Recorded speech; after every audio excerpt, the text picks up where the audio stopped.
आज का प्रातः क्लास है 2 अप्रैल 1968। रूहानी बाप रूहानी बच्चों को समझाए रहे हैं।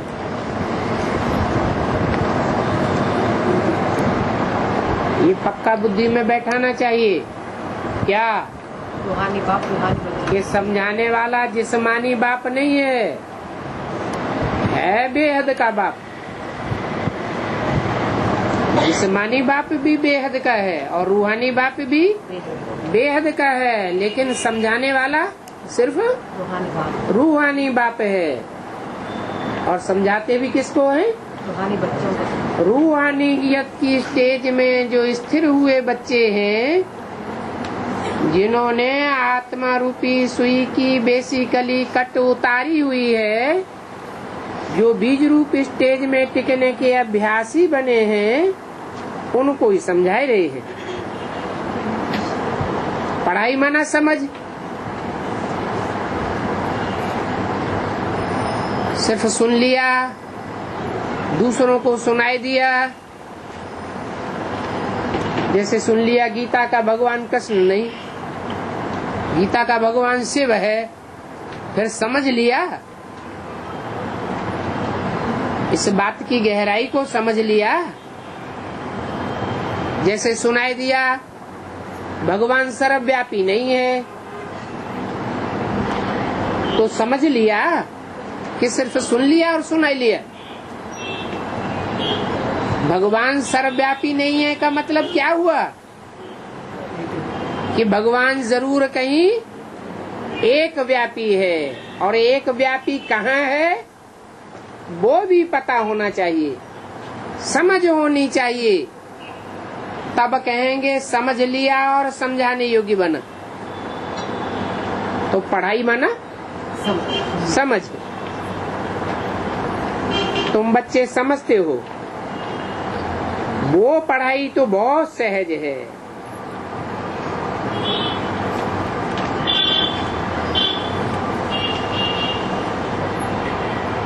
और ये पढ़ाई भी बहुत सहज है,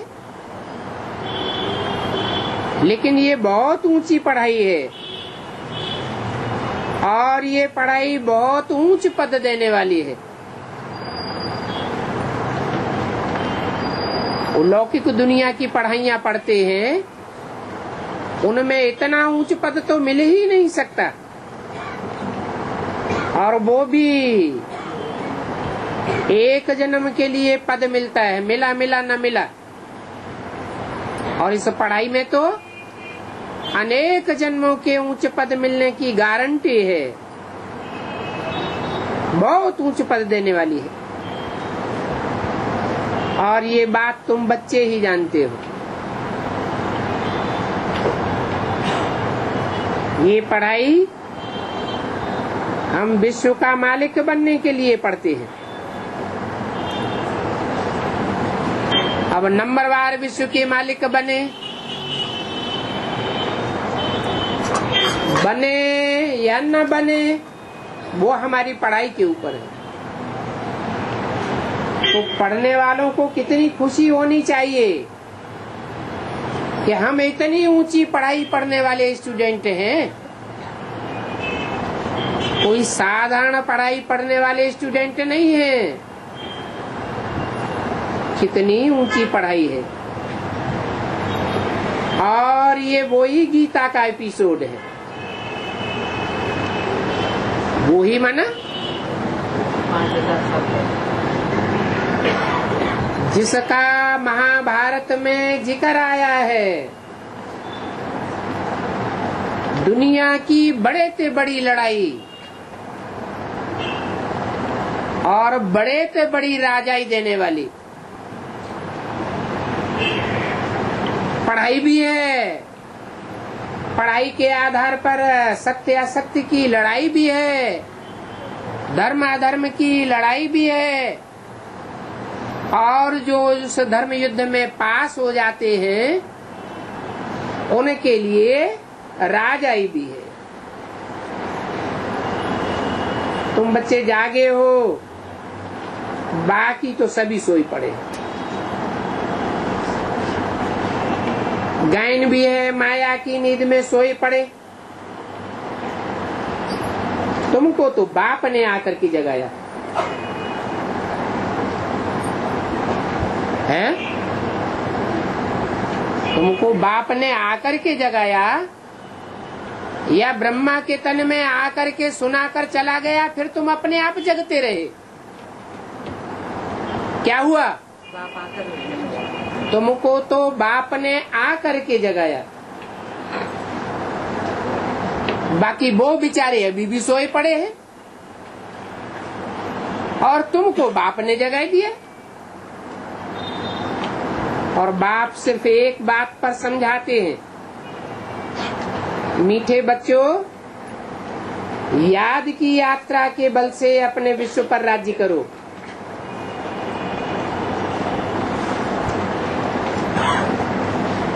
जैसे कल्प पहले भी राज्य किया था, और ये स्मृति भी बाप ही दिलाते हैं। बच्चे समझते हैं हमने स्मृति पाई है, कल्प कल्प हम योग बल से विश्व के मालिक बनते हैं, और फिर दैवी गुण भी धारण करने होते हैं। याद पर ही मुख्य अटेंशन देना है। इसलिए योग बल से तुम बच्चों में ऑटोमेटिकली दैवी गुण आ जाते हैं। क्या कहा?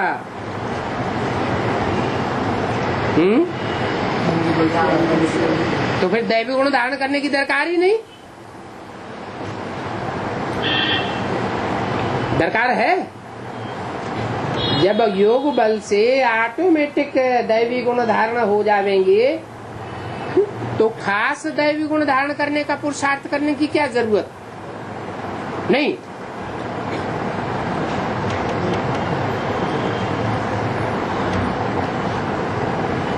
अगर योग बल आ गया है, योग बल की प्रैक्टिस पक्की है, तो ये पक्का है कि योग बल की जब परिपक्वता होगी तो दैवी गुण भी आ जाएंगे। लेकिन अगर योग बल पक्का नहीं है तो दैवी गुण धारण करने चाहिए या नहीं करने चाहिए? करने चाहिए। क्यों? क्योंकि योग बल धारण करने में, प्रैक्टिस करने में माया आड़े आती है। दैवी गुण धारण करने में माया कोई इतना अपोजिशन नहीं करती।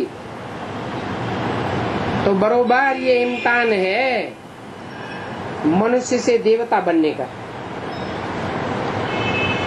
वो दुनियावी इम्तिहान होते हैं, डॉक्टर बनने के, मास्टर बनने के, इंजीनियर बनने के, मैनेजर बनने के, और ये इम्तिहान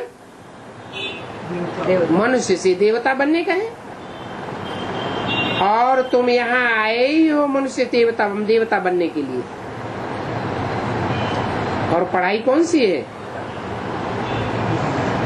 योग बल की पढ़ाई है। और ये भी समझते हो इस योग बल से हमारी पढ़ाई पूरी होने के साथ साथ सारे विश्व को पवित्र बनना है। सिर्फ हमारी मन बुद्धि रूपी आत्मा और हमारा 5 तत्वों का बना हुआ शरीर ही पवित्र नहीं बनेगा, लेकिन ये सारा विश्व पवित्र बनेगा। कैसे? योग बल से। आत्मा भी पवित्र थी, ये दुनिया भी पवित्र थी, अभी फिर अपवित्र बनी है। सारे चक्र के राज को तुम बच्चों ने समझा है और तुम्हारे दिल में भी बैठा हुआ है। बल कोई बच्चा नया हो तो भी ये बातें बिल्कुल सहज समझने की हैं। तुम 100 देवी देवता थे, पूज्य थे, फिर पुजारी तमो प्रधान बने हो। और कोई ऐसा बता भी नहीं सकता।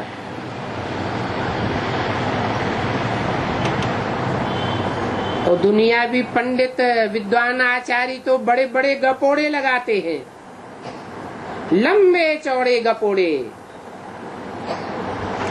शास्त्रों में भी बहुत गपोड़े हैं। बाप क्लियर करके समझाते हैं।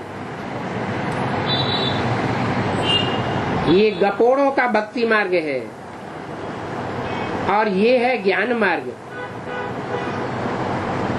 भक्ति पास्ट हो गई, अभी पास्ट की बातों को चितवो नहीं, समझो कि भक्ति मुर्दाबाद हो गई। ज्ञान मार्ग जिंदाबाद होता है। वो भक्ति मार्ग की बातें सारी गिरने की बातें हैं। बाप तो अभी चढ़ने की बातें सुनाई रहे हैं। बच्चे भी अच्छी रीति समझते हैं। हमको दैवी गुण जरूर धारण करने हैं। रोज का चार्ट भी लिखना चाहिए कि हम कितना समय याद में रहे, हमने क्या क्या भूलें की। कोई भूल कर देते हैं प्रैक्टिकल लाइफ में तो फिर भारी चोट भी लगती है। उस पढ़ाई में भी कैरेक्टर्स देखे जाते हैं, इसमें भी कैरेक्टर्स देखे जाते हैं। अच्छे कैरेक्टर वाले को उठाया जाता है, लूज कैरेक्टर है तो उनको थोड़ा गैप दिया जाता है, थोड़ा रुको। कितना अच्छी रीति समझाते हैं। बाबा तो तुम्हारे कल्याण के लिए ही कहते हैं और जो कुछ करते हैं तुम्हारे कल्याण के लिए ही करते हैं। ऐसे नहीं कि बाबा ने औरों को ऊपर चढ़ाई दिया, हमको नीचे गिराई दिया। नहीं, उस पढ़ाई में भी करे रजिस्टर रखते हैं और इस पढ़ाई में भी रजिस्टर रखते हैं। पढ़ाई का भी रखते हैं और कैरेक्टर्स का भी रखते हैं।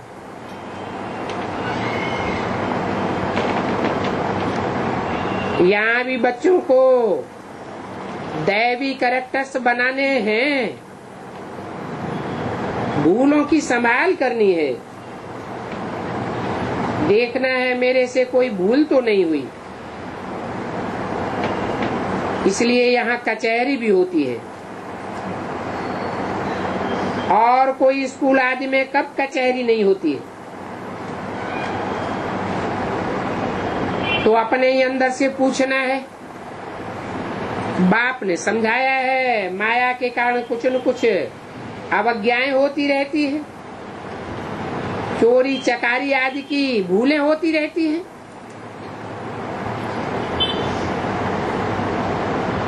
चोरी चकारी करते हैं तो कोई बताते थोड़े ही है, बता के करते हैं, नजर बचा के चोरी कर लेते हैं। यहाँ भी ऐसे होता है। तुम बच्चों की कचहरी शुरू में भी होती थी, बच्चे साफ सच सच बतलाते थे। बाप समझाते रहते हैं, अगर सच नहीं बताया तो वो चोरी चकारी आदि की भूलें वृद्धि को पाती रहेंगी, आखिरी में कहीं न कहीं पकड़े जाएंगे। कोई चोर होता है, एक बार चोरी करता है, 2 बार करता है, 4-8 बार करता है, चोरी करने की आदत पड़ जाती है। फिर कहीं न कहीं पकड़ लिया जाता है, पिटाई होती है तो सब बाहर निकल आता है।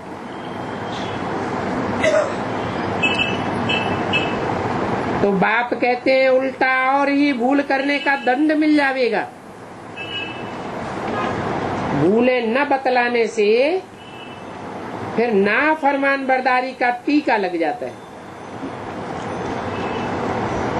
एक तो भूल की, ये गलती हुई, और दूसरा बाप का फरमान है भूल करते हो तो बताओ, वो बताई भी नहीं तो ना फरमाने का टीका लग गया। बच्चों को तो फरमान बरदार, ईमानदार, आज्ञाकारी होना चाहिए। फिर ये समझो ये राजयोग की पढ़ाई ही बेकार हो जाती है, राजाई का टीका मिल नहीं सकता, आज्ञा नहीं मानते हैं।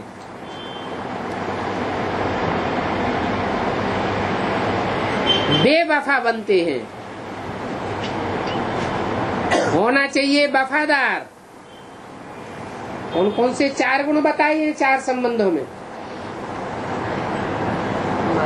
आज्ञाकारी, वफादार, ईमानदार, फरमान बरदार।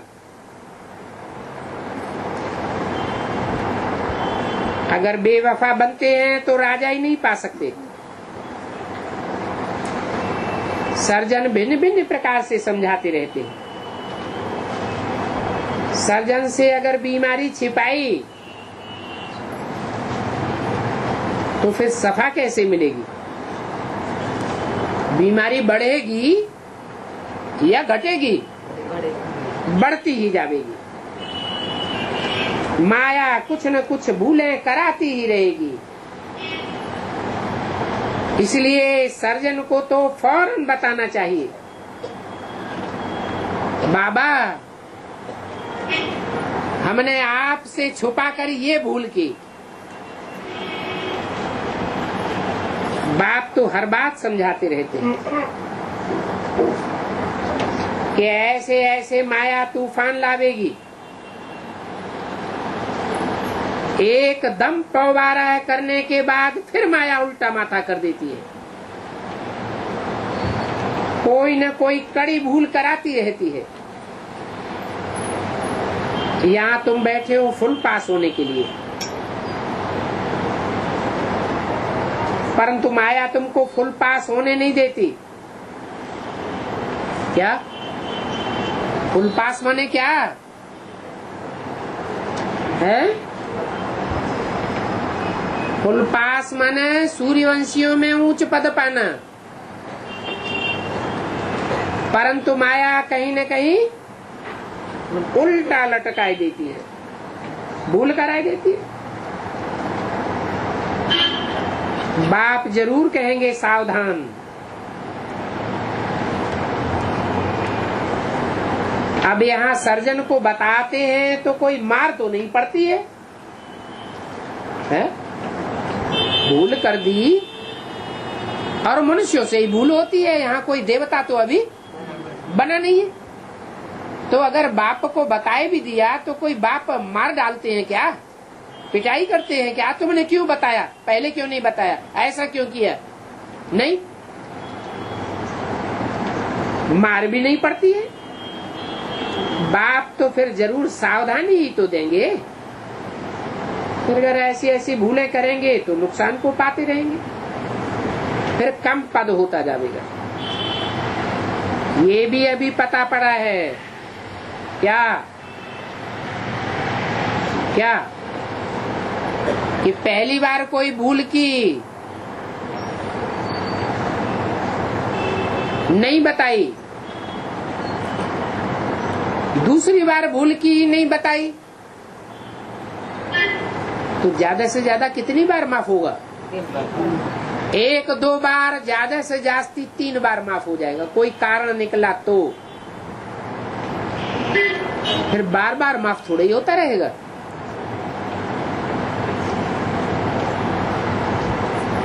जन्म जन्मांतर की बेहद की बादशाही अभी मिलती है, और वो बेहद की बादशाही बाप द्वारा मिलती है? द्वारा मिलती है माना मीडिया है बीच में कोई, और देने वाला कौन है? बाप ही द्वारा है, बाप ही मीडिया है, बाबा के द्वारा भी। हाँ। रूहानी बाप है देने वाला, और मीडिया है साकारी बाप।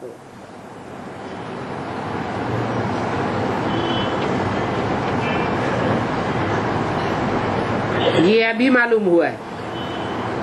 वहां तो ये पता नहीं पड़ेगा कि अविनाशी बाप से हमें ये अविनाशी पद मिलता है।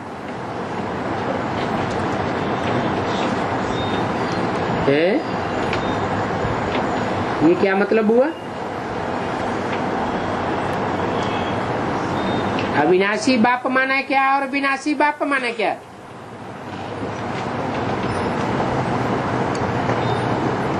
है? तो 5000 साल में एक ही बार आते हैं ना। तो अविनाशी कहाँ हुआ? अविनाशी बाबू है, साकार बाबू। इस दुनिया में सदा कायम कोई चीज है ही नहीं। सदा कायम तो एक शिव बाबा ही है। सदा कायम है माना अविनाशी है। ऐसे नहीं कि इस जन्म में ही हमारा साथ है। जो यहाँ ईमानदार, वफादार, फरमान बरदार बनते हैं, वो जन्म जन्मांतर साथ रहने के अधिकारी बन जाते हैं। वहाँ तो नेचुरल दैवी चाल ही चलेंगे। तो यहाँ पुरुषार्थ करना है ऐसा बनने के लिए। घड़ी घड़ी फेल नहीं होना चाहिए। बाप कहते हैं बच्चे भूले तो जास्ती नहीं करो। बाप तो बहुत ही प्यार का सागर है। बच्चों को भी बनना है। यथा बाप तथा बच्चे, यथा राजा रानी तथा प्रजा। अभी बाबा तो राजा रानी है नहीं। क्या बाबा राजा रानी है नहीं और तुम बच्चे राजा रानी हो? ये क्या बात हुई? ये कैसे?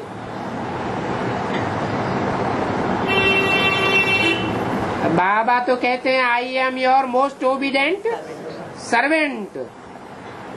तो बाबा सर्वेंट हो गया, तो जिसके सर्वेंट हुए वो क्या हुए? राजा हुए। तो राजा रानी हो गए।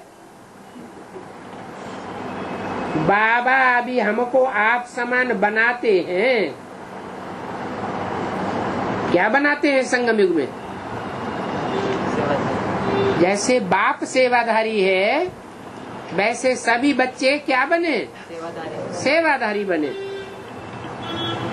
बाप की जो महिमा करते हो तुम्हारी भी होनी चाहिए। बाप समान बनना है, परंतु माया बड़ी प्रबल है। ऐसी प्रबल है जो घड़ी घड़ी देह अभिमान में लाती रहती है।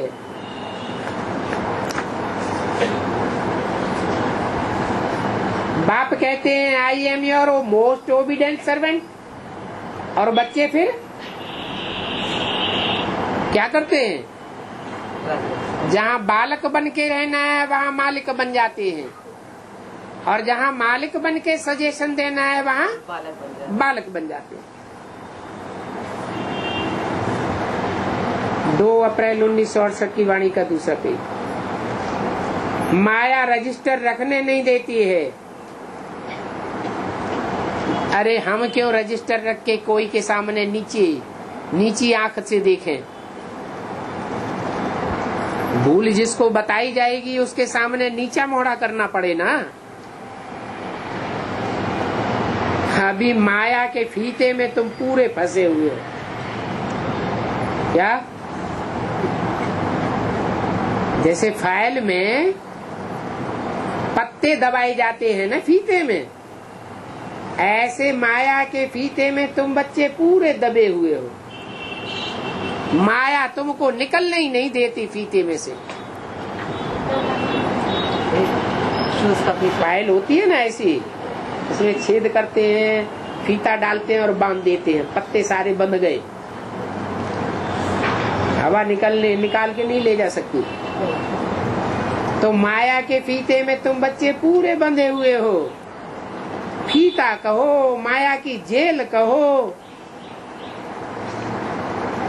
अभी तुम माया की जेल से निकले नहीं हो, क्योंकि सच बताते नहीं हो। क्या माया की जेल में क्यों फंसे हुए हैं? क्योंकि सच्चाई उगलते नहीं हो। इसका मतलब सच्चाई निकलने में बहुत कठिनाई आती है। इस बात की देह अभिमान आड़े आ जाता है। कोई तो कहते हैं बाबा हम लिख कर न देवे, ऐसे ही बता देवे तो नहीं चलेगा। अब इसमें क्या चक्करी है? लिख कर देने में और मुख से बताने में क्या मुसीबत है? अंतर क्या है?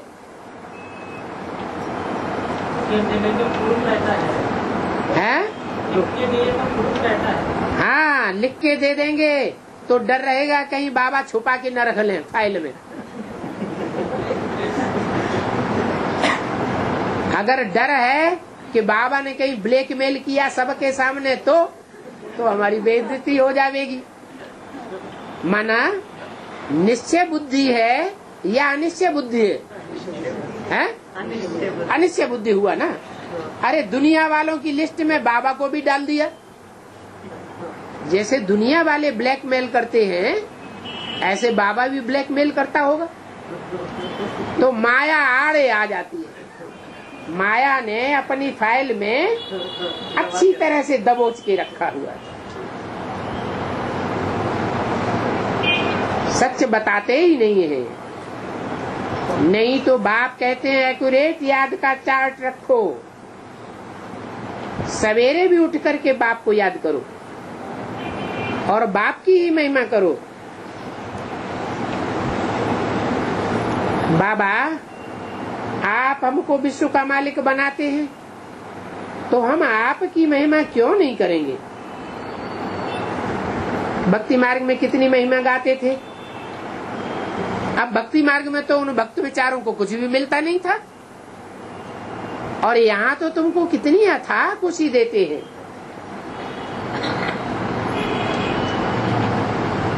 उन भक्तों को तो कुछ भी पता नहीं है। और देवताओं की भी तो महिमा नहीं है। महिमा तो वास्तव में तुम ब्राह्मणों की है जो शास्त्रों में गाई जाती है। और तुम ब्राह्मणों को भी सदगति देने वाला एक ही बाप है। वो बाप क्रिएटर है। क्या? रचयिता भी है, डायरेक्टर भी है और सेवा भी करते हैं। ऐसे नहीं सिर्फ डायरेक्टर डायरेक्शन ही झाड़ता रहता है, खुद सेवा कुछ भी नहीं करता है। डायरेक्टर भी है और सेवाधारी भी है। बच्चों को समझाते भी रहते हैं और प्रैक्टिकल में कहते हैं। क्या प्रैक्टिकल में कहते हैं? मतलब है? प्रैक्टिकल में कहना कैसे होता है? एक होता है इशारे में कहना और एक होता है प्रैक्टिकल में मुख से कहना। वो तो सिर्फ भगवान वाच सुनाते रहते हैं, प्रैक्टिकल में भगवान वाच होता तो है नहीं। शास्त्रों में लिख देते हैं भगवान वाच, तो शास्त्रों में लिखा हुआ कोई प्रैक्टिकल हुआ क्या? यहाँ तो भगवान प्रैक्टिकल में मुख से उवाच करते हैं। भक्ति मार्ग में शास्त्रों में सच है ही नहीं। तुम जो अभी प्रैक्टिकल में सुनते हो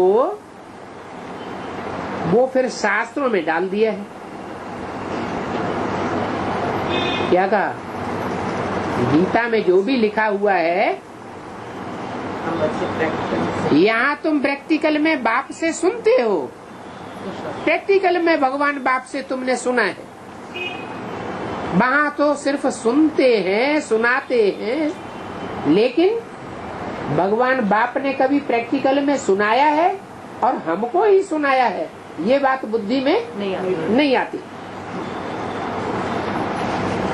गीता पढ़ते आते हैं, फिर उससे मिलता क्या है? कितना प्रेम से बैठ पढ़ते हैं, पाठ करते हैं, भक्ति करते हैं, पता तो पड़ता ही नहीं कि ये भक्ति करने से क्या लाभ होगा। ये समझते नहीं है कि हम तो सीढ़ी नीचे ही उतरते जाते हैं।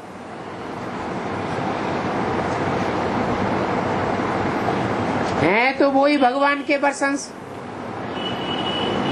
गीता में, शास्त्रों में लिखा हुआ है, अभी की बातें ही लिखी हुई हैं, परंतु वो बातें सुनने से नीचे क्यों उतरते जाते हैं? अभी ऊंचे क्यों चढ़ते हैं? यहाँ डायरेक्ट बाप से सुनते हैं ना, तो ऊंचे चढ़ते हैं। दिन प्रतिदिन तमो प्रधान बनते जाते हैं। ड्रामा में नूंद ही ऐसी है। इस सीढ़ी का राज सिवाय बाप के और कोई समझा ही नहीं सकता। शिव बाबा ही ब्रह्मा द्वारा समझाते हैं।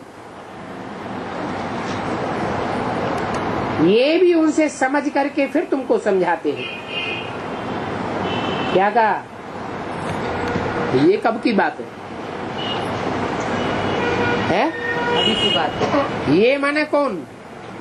ब्रह्मा बाबा। ये ब्रह्मा बाबा भी समझ करके फिर तुमको समझाते हैं। उन्होंने किससे समझा? है? अभी की बात है ना, पुरुषोत्तम से। हाँ, माना 68 तक समझने समझाने का काम नहीं हुआ। कब समझा उन्होंने? ब्रह्मा बाबा ने समझने समझाने का काम कब से शुरू किया? 76 से शुरू किया। 76 से वो आत्मा भी चंद्रभाल बनती है, मस्तक पर विराजमान होकर पढ़ाई पढ़ती है। बाप उसे सर माथे पर रखते हैं और बच्चा पढ़ाई पढ़ता है। पढ़ाई पढ़ करके फिर समझाते हैं, शिक्षा देते हैं। पहले समझाना होता है कि शिक्षा देना होता है? समझाना होता है। पहले समझाना होता है। अगर समझाने से भी कोई नहीं मानता तो फिर शिक्षा दी जाती है। तो ये ब्रह्मा भी उन बाप से समझ करके फिर तुमको समझाते हैं,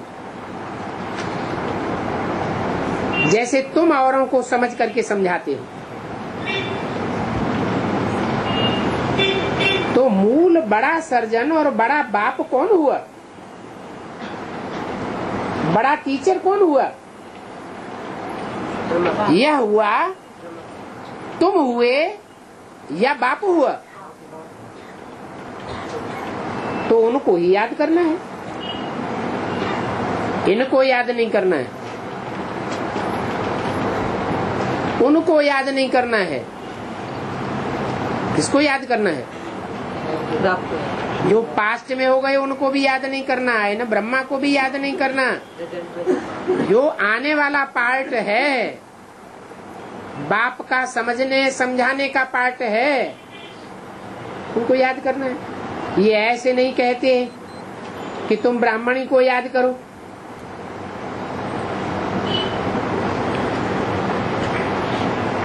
याद तो एक की ही करनी है, अनेकों को याद नहीं करना है। कोई कहते हैं अम्मा बाप दो है ना, माँ बाप अलग अलग हैं क्या? अरे माँ का रूप अलग, बाप का रूप अलग। याद तो एक को ही करना है, रिगार्ड दोनों का करना है। कभी कोई के साथ मोह नहीं रखना है। एक बाप को याद करो, एक बाप से ही शिक्षा पानी है और सबसे निर्मोही बनना है। और निर्मोही बनने में ही बड़ी मेहनत है, नहीं तो समझाने वाले के साथ दिल लग जाती है। यही बुद्धि में नहीं बैठता कि समझाने वाला कौन है, तो सारी दुनिया से वैराग। सारी दुनिया माना XYZ कोई भी आत्मा हो, सबसे वैराग, सबसे वैराग है। बेहद के मनुष्य सृष्टि का जो बाप है उससे वैराग है? नहीं, क्यों? उससे निर्मोही नहीं बनना है।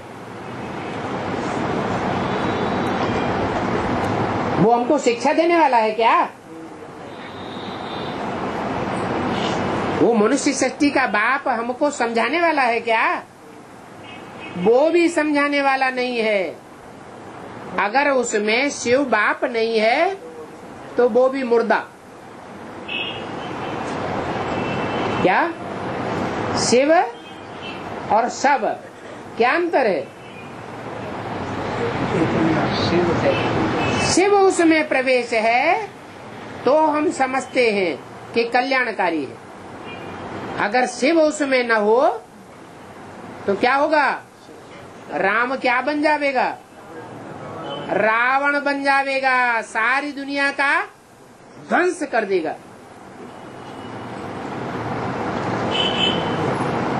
शिव बाप सदैव कल्याणकारी है या विनाशकारी भी है? तो कल्याणकारी है। तो सारी दुनिया से निर्मोही बनना है, इसमें बड़ी मेहनत है। समझने और समझाने की भी मेहनत है। सारी दुनिया से वैराग। समझो, ये तो साफ खत्म हुए पड़े। इनमें लव अथवा आसक्ति कुछ भी नहीं है। कितने बड़े बड़े मकान बनाते रहते हैं,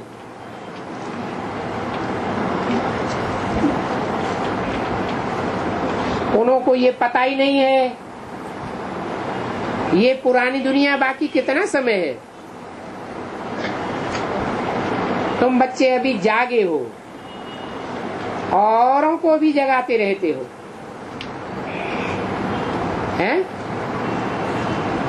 जागरण होकर के तुम्हारी बुद्धि में क्या आ गया? अभी स्थूल मकान बनाने का टाइम है या चैतन्य संगठन रूपी मकान बनाना चाहिए? और संगठन रूपी मकान भी कैसा हो? संगठन रूपी किला भी कैसा होना चाहिए? है? जिस संगठन रूपी किले की बागडोर एक बाप के हाथ में हो। एक बाप, दूसरा न कोई।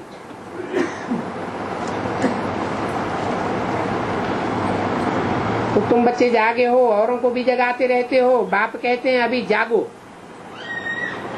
आत्माओं को ही समझाते हैं। घड़ी घड़ी कहते हैं अपन को आत्मा समझो।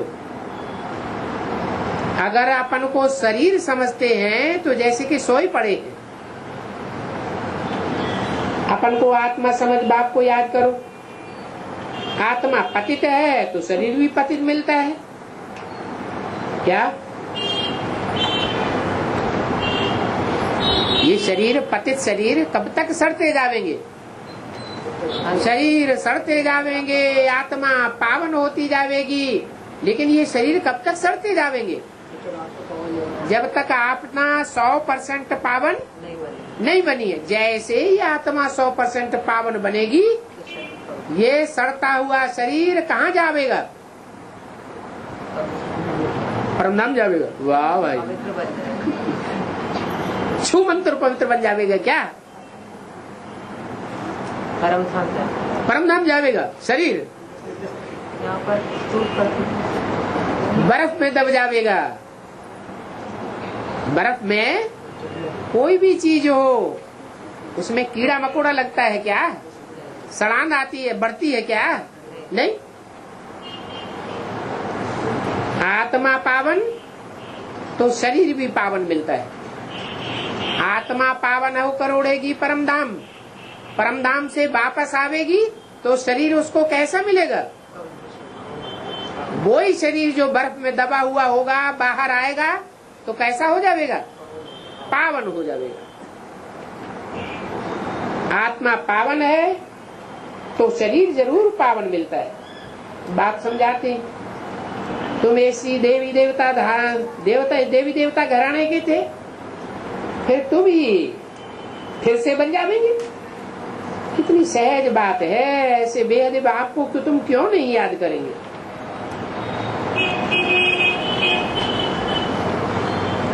सवेरे उठ करके बैठ करके बाप को याद करो। क्या ऐसे नहीं तकिया लगा दिया, लेटे लेटे याद कर रहे हैं, उससे क्या होगा? दोबारा नींद आ जाएगी। सवेरे बैठने की प्रैक्टिस करो, बैठ करके बाप को याद करो।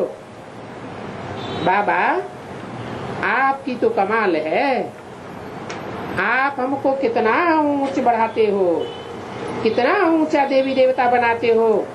हमको बनाकर फिर आप निर्वाण धाम में बैठ जाते हो। इतना ऊंच तो और कोई बना ही नहीं सकता। आप कितना सहज करके हमको बतलाते हो। बाप कहते हैं जितना टाइम मिले काम काज करते हुए भी बाप को याद कर सकते हो। बाबा ही तुम्हारा बेड़ा पार करने वाला है। क्या बेड़ा पार करने वाला है? आत्मा को पार करने वाला है। आत्मा जो बेड़े में जहाज में बैठने वाली है, नवैया में बैठने वाली है, उसको पार करने वाला है या बेड़ा या नवैया को पार करने वाला है? बेड़ा को भी पार करने वाला है, आत्मा को भी पार। आत्मा और शरीर रूपी नवैया दोनों का खिवैया एक ही बाप है। ये कलयुग वैश्यालय है, विषय वैतरणी नदी है। इस विषय वैतरणी नदी से उस पार सतयुगी शिवालय में ले जाते हैं। शिवालय को भी याद करना है। शिवालय का स्थापन किया हुआ स्वर्ग किसने स्थापन किया? शिव बाबा ने। तो दोनों की याद आ जाती है। दोनों माने शिव बाबा की भी याद आ जाती है और स्वर्ग की भी याद आ जाती है। शिव बाबा को याद करने से हम स्वर्ग के मालिक बन जाएंगे। ये पढ़ाई है ही नई दुनिया के लिए। बाप नई दुनिया स्थापन करने आते हैं, जरूर बाप आकर के कोई तो कर्तव्य करेंगे।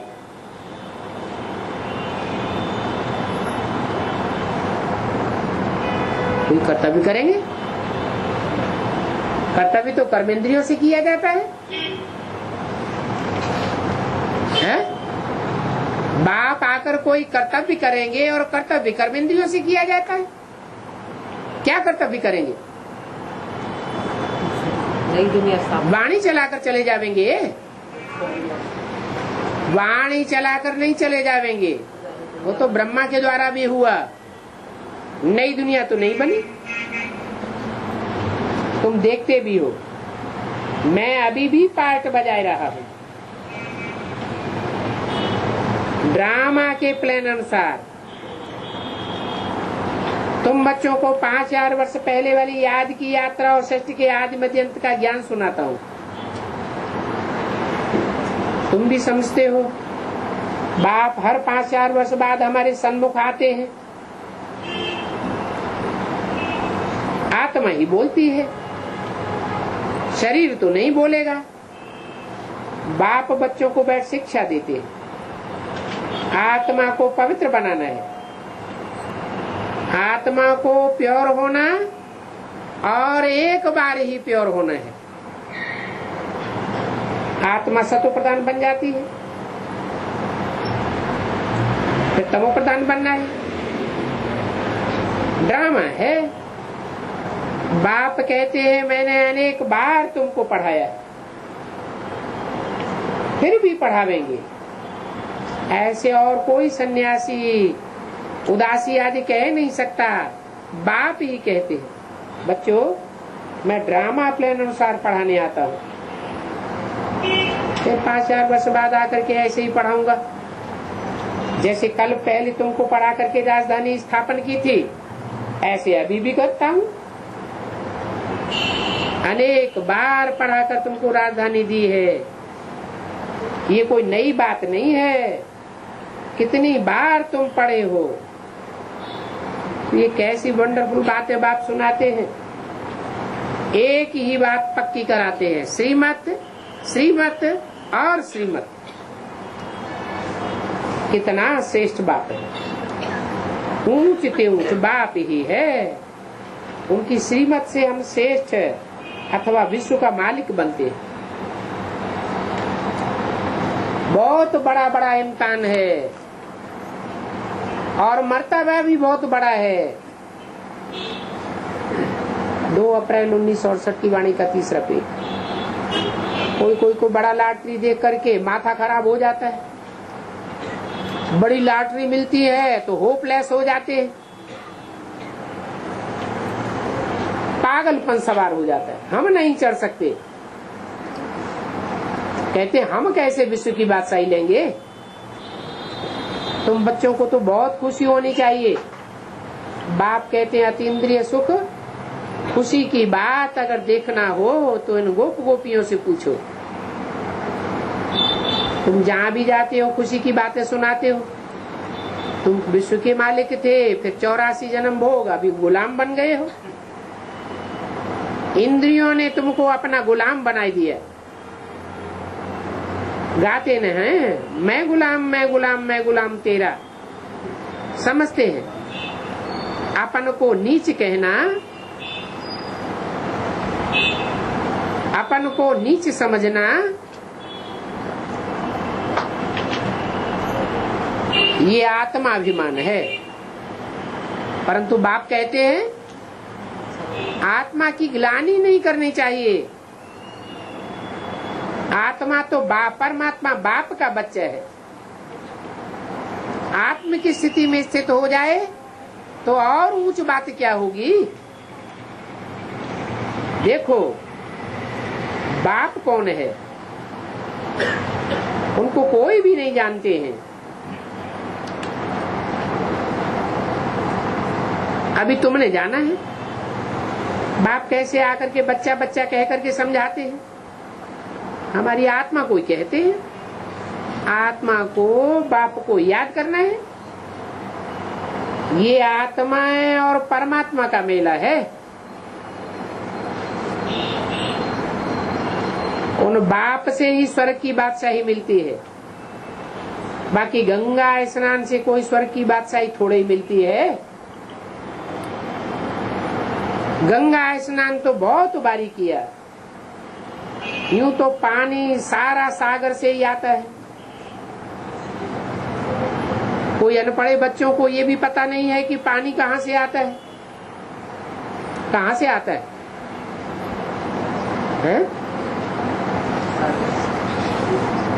सागर गर्मी पड़ती है तो पानी भाप बच के ऊपर उठता है, बादल बनता है। बादल पहाड़ से टकराते हैं, टकरा कर कोई भाप बरसात बन जाती है। पहाड़ों से उतर करके पानी नदी में आता है, नदी का पानी फिर सागर में जाता है। यही चक्कर चलता है ना। ये तो हो गई स्थूल पानी की बात। फिर ज्ञान कैसे आता है? सागर से आता है। ज्ञान सागर ही गर्म होता है। जल गर्म होता है तो भाप बनती है, भाप बनती है तो फिर कहाँ टकराता है? पहाड़ से टकराता है। ऊंचे में ऊंचा, बड़े में बड़ा पहाड़ कौन सा है? हिमालय का। हिमालय। बेहद में हिमालय कौन है? ब्रह्मा बाबा हिमालय है। क्या? बर्फ जैसे दिमाग में जमी हुई है, बुद्धि जाम है। वो क्या समझता है? मैं ही सबसे ऊंचा हूँ। कौन? ब्रह्मा बाबा। हिमालय क्या समझता है कि मैं ही सबसे ऊंचा हूँ, मेरे से ऊंचा दुनिया में कोई भी नहीं। जो हमसे टकराएगा फौरन मारा जाएगा। अब ये पता नहीं है कि जो देखने में ऊंचा आता है वो वास्तव में ऊंचा नहीं होता है। अभी एटम बम फटेंगे तो जो मीलों ऊंचे बड़े बड़े पहाड़ हैं, हिमालय से भी ऊंचे, उनका क्या हाल होगा? सब फट पड़ेंगे, टूट पड़ेंगे, सब सागर में मिल जाने वाले। एक ज्ञान सागर बाप ही है जो ऊंचे से ऊंचा पार्ट बजाने वाला है। तो देखो बाप कौन है, उनको कोई भी नहीं जानता है। बाकी गंगा स्नान करते हैं, पानी तो सारा सागर से ही आता है ना। पानी माना ज्ञान जल। कई अनपढ़े बच्चों को ये पता ही नहीं है कि ज्ञान कहाँ से आता है।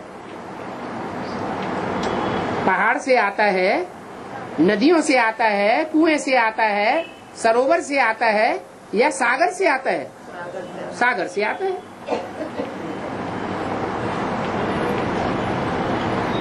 ये कैसे सभी चलता है, बरसात कैसे पड़ती है, ये सब कुदरत ठहरी ना।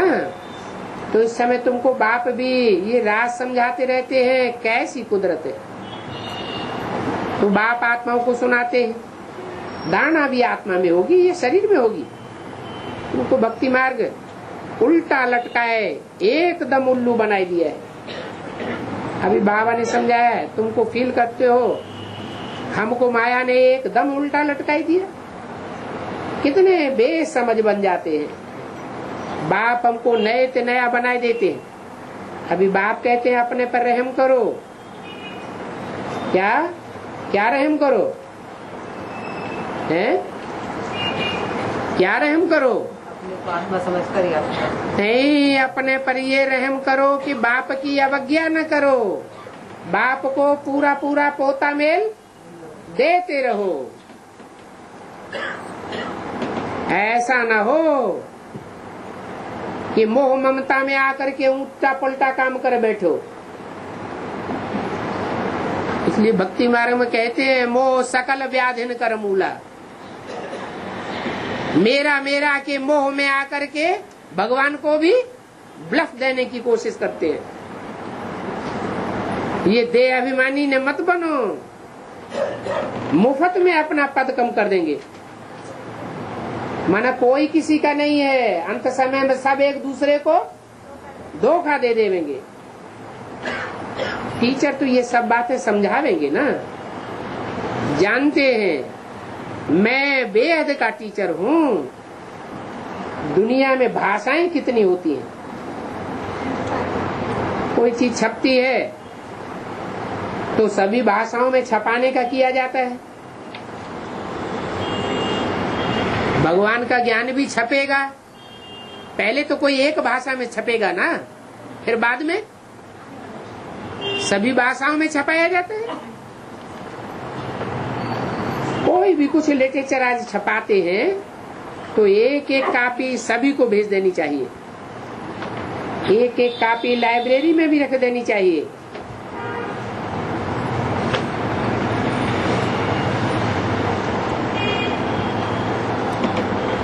खर्चे की तो बात ही नहीं। बाबा फराक दिल दिखाते रहते हैं। शिव बाबा का खजाना बहुत भरपूर हो जाएगा। फिर कोई से क्या होगा? इतना भरपूर हो जाएगा कि फिर कोई से मांगने की अरे मांगने की तो बात छोड़ो, मांगते क्या अभी मांगते हैं? नहीं। अभी भी नहीं मांगते। इतना भरपूर हो जाएगा फिर कोई से लेवेंगे भी नहीं। फिर बस हमारे पास इतना है, इतना ही स्थापना के लिए काफी है। अब तुम धरो अपने पास अपनी धरोहर। कहेंगे अभी अपने पास ही रखो। बच्चों की वृद्धि हो गई तो धन कहाँ से आता है?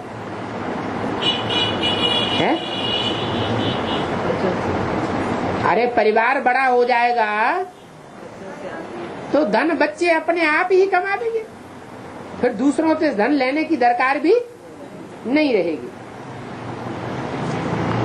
खर्चे की भी वृद्धि होती जाती है। फिर आगे चल करके तुम बिल्कुल पाई पैसे के लिए तंग नहीं होंगे। सांवल शाह की हुंडी भरने वाली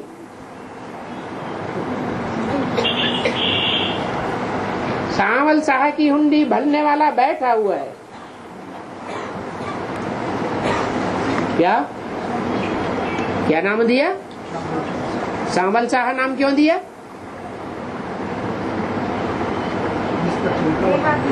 हैं? सांवल माने क्या? चावल शाह नहीं, सावल सांवल शाह, सांवला और गोरा, ये नाम दो है ना।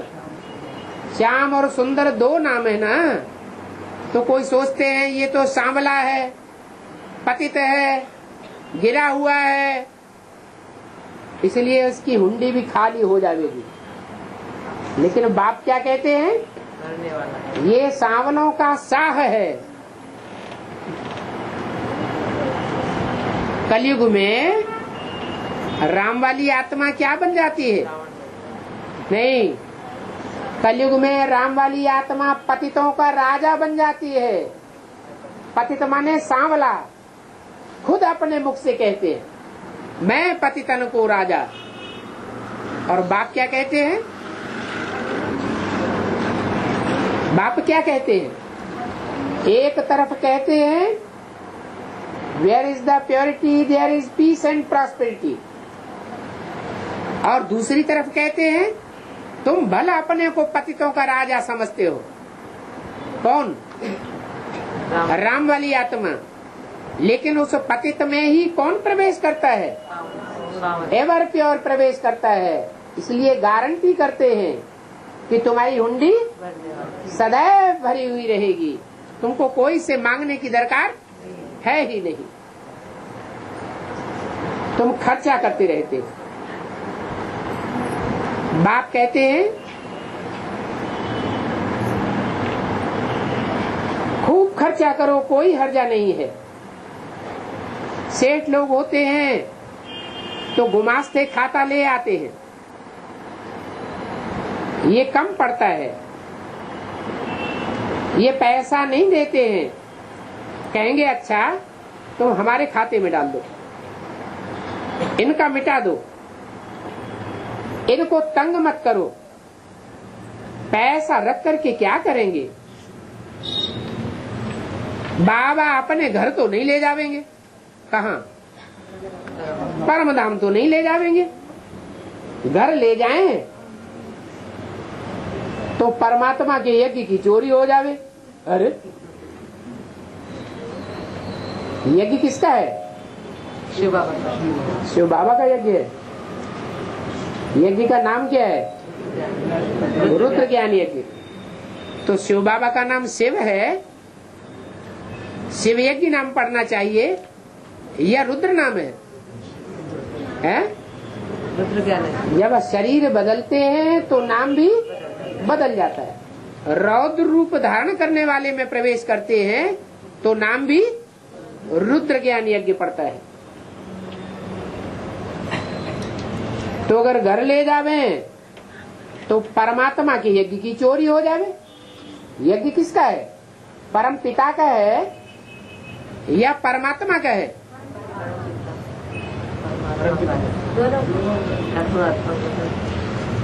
प्रवेश करते थे। यज्ञ है यज्ञ पिता का, और यज्ञ पिता का नाम क्या है? प्रजापिता। दक्ष प्रजापिता ने क्या रचा? यज्ञ रचा। तो जो यज्ञ पिता है वही रौद्र रूप धारण करता है। अगर घर ले जावे तो कहेंगे परमात्मा के यज्ञ की चोरी हो गई, करके उन जैसा महान पापात्मा कोई नहीं हो सकता। कितनी अधम गति हो जाएगी। और एक जन्म की नहीं, क्या अगर इस यज्ञ की कोई चोरी करके ले जावे तो अनेक जन्मों की अधम गति हो जाएगी। बाप कहते हैं ये भी सभी ड्रामा में पार्ट है। क्या क्या पार्ट है? यज्ञ की चोरी कर लेते हैं। ये क्या यज्ञ की चोरी कैसे कर लेंगे? मान लो यज्ञ में कोई सरेंडर हुए और सरेंडर हुओं की जो प्रॉपर्टी है कोई चोरी से बेच दे, तो बाप से कह करके बेचेगा क्या? छुपा के बेचेगा ना। तो क्या हो गई? चोरी हो गई। इसलिए कहते हैं उन जैसा महान पापात्मा कोई हो नहीं सकता। कितनी अधम गति हो जाएगी। बाप कहते हैं ये सभी ड्रामा में पार्ट नुधा हुआ है। एक जन्म का पार्ट नहीं है, एक कल्प का पार्ट नहीं है, ये कल्प कल्पांतर का पार्ट नूद हो जाता है। बल खावे पीवे तुम जाकर के राजाई करेंगे और वो जाकर के तुम्हारे नौकर चाकर बन करके जन्म जन्मांतर भरते रहेंगे। कौन? जो चोरी करता है, जिन्होंने यज्ञ की चोरी की।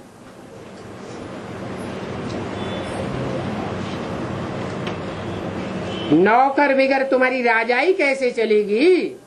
अरे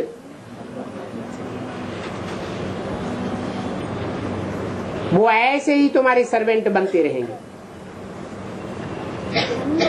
यहाँ राजाई ऐसे ही स्थापन होती है। कल पहले भी ऐसे ही स्थापना हुई थी। बाप कहते हैं अगर अपना कल्याण चाहते हो तो अभी श्रीमत पर चलो, दैवी गुण धारण करो। ये क्रोध करना कोई दैवी गुण नहीं है, वो तो आसुरी गुण हो जाता है। कोई क्रोध करे तो चुप कर देना चाहिए, बोलना भी नहीं चाहिए, रिस्पांस देना तो बड़ी बात है। हर एक की चलन से समझ सकते हैं। अब उनको सभी में है। जब कोई क्रोध करते हैं तो उनकी शिकल ही टामी जैसी हो जाती है, मुख से जैसे बम चलाते हैं, अपना ही नुकसान करते हैं, पद भ्रष्ट हो जाएगा। समझ होनी चाहिए ना। तभी बाबा कहते हैं जो भी पाप कर्म करते हो लिख दो, बाबा को बताने से साफ कर देंगे, माफ कर देंगे, बोझ हल्का हो जाएगा। जन्म जन्मांतर से तुम विकार में जाने लगे हो। इस समय तुम कोई भी पाप कर्म करेंगे तो 100 गुना बन जाएगा। बाप के आगे आए भूल बता दी जानी चाहिए, नहीं तो 100 गुना दंड पड़ जाएगा। किया और फिर बताया नहीं तो और ही वृद्धि को पाता जाएगा, और ही अपना सत्यानाश कर देते हैं। बाप तो समझावेंगे, अभी अपनी सत्यानाश नहीं करो। बाप तुम बच्चों की बुद्धि सालिम बनाने आए हैं, तो सालिम बुद्धि बनाना चाहिए ना। जानते हैं ये कैसा पद पावेंगे, वो भी 21 जन्मों की बात है, कोई एक जन्म की बात नहीं है। ओम शांति।